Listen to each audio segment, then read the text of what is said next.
Alejandro Magno, uno de los estrategas militares más grandes de todos los tiempos, un rey cuyo imperio se extendió desde Grecia hasta la India, y un hombre cuya leyenda ha sobrevivido más de 2 milenios. Pero, ¿quién era realmente Alejandro? ¿Qué lo impulsó a embarcarse en su épica campaña de conquista? Hoy, en nuestro viaje a través de la historia, desentrañaremos los misterios de Alejandro Magno y exploraremos cómo un joven rey macedonio cambió el curso de la historia para siempre. Alejandro nació en el año 356 a.C. en Pella, la capital del reino de Macedonia. Hijo del rey Filipo II y de la reina Olimpia, desde niño estuvo destinado a la grandeza. Su educación fue cuidadosamente supervisada, y no fue educado por cualquiera. Su mentor fue nada menos que Aristóteles, el gran filósofo griego.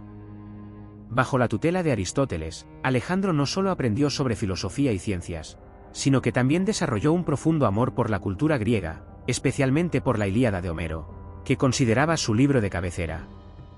Pero Alejandro no solo era un erudito. Desde joven, se destacó en las artes marciales y la equitación. De hecho, su fama como jinete comenzó a temprana edad, cuando domó a Bucéfalo, un caballo salvaje que nadie más había podido controlar. Este episodio no solo demostró su valentía y determinación, sino que también marcó el inicio de una relación simbólica entre Alejandro y Bucéfalo, su fiel compañero en muchas batallas.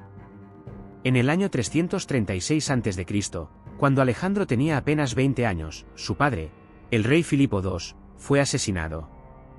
Con la muerte de su padre, Alejandro ascendió al trono de Macedonia. Sin embargo, su ascenso no fue fácil. Tuvo que enfrentar rebeliones internas y consolidar su poder en un reino dividido. Con su astucia y habilidades militares, Alejandro sofocó rápidamente las rebeliones, eliminando a sus rivales y asegurando su posición como rey. Una vez consolidado su poder en Macedonia, Alejandro puso su mirada en el exterior.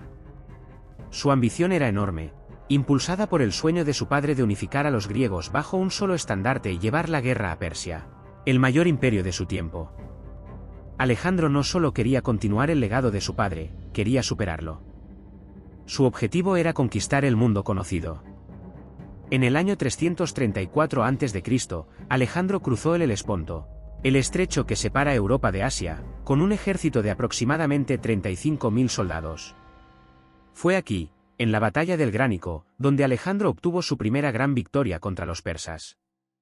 La victoria en el Gránico no solo abrió las puertas de Asia Menor para Alejandro, sino que también le permitió ganarse la lealtad de muchas ciudades griegas a lo largo de la costa. Pero la campaña de Alejandro estaba lejos de terminar. Durante los siguientes 3 años, Alejandro libró una serie de batallas decisivas contra los persas, incluyendo la batalla de Isos en 333 a.C., donde derrotó al rey persa Darío III. Pero su ambición no se detuvo ahí. Con el imperio persa bajo su control, Alejandro no se contentó solo con la conquista militar. Tenía una visión más amplia, la fusión de las culturas griega y persa. Alejandro se casó con Roxana, una princesa de Bactria, y promovió matrimonios entre sus soldados y mujeres persas. También adoptó muchas costumbres persas, lo que le valió tanto elogios como críticas.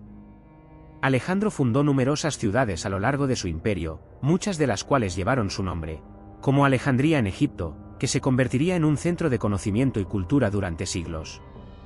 Su política de fusión cultural, aunque controvertida, dejó un legado duradero en la historia del mundo antiguo, creando un puente entre Oriente y Occidente. Después de consolidar su control sobre Persia, Alejandro dirigió su mirada hacia el este, hacia la India.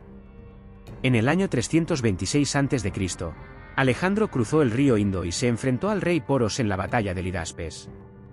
Esta fue una de las batallas más difíciles que Alejandro había librado, no solo por la ferocidad de los guerreros indios, sino también por los elefantes de guerra, un espectáculo nuevo y aterrador para los macedonios. Aunque Alejandro salió victorioso, su ejército estaba agotado y deseaba regresar a casa. Después de años de campaña, Alejandro decidió finalmente regresar a Babilonia, donde comenzó a planear nuevas conquistas. Sin embargo, su ambición se vio truncada por su muerte repentina en el año 323 a.C., a la edad de 32 años. La causa exacta de su muerte sigue siendo un misterio, con teorías que van desde la malaria hasta el envenenamiento. La muerte de Alejandro dejó un vacío de poder en su vasto imperio, que pronto se fragmentó en varios reinos helenísticos gobernados por sus generales, conocidos como los diádocos.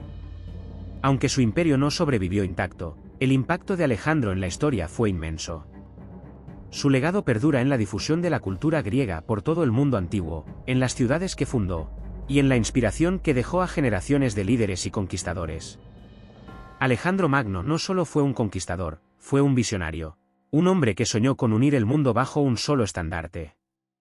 Aunque su sueño no se realizó por completo, su legado sigue vivo. Alejandro no solo cambió el mapa del mundo, cambió el curso de la historia. Y su historia, más de 2000 años después, sigue siendo una fuente de inspiración y asombro.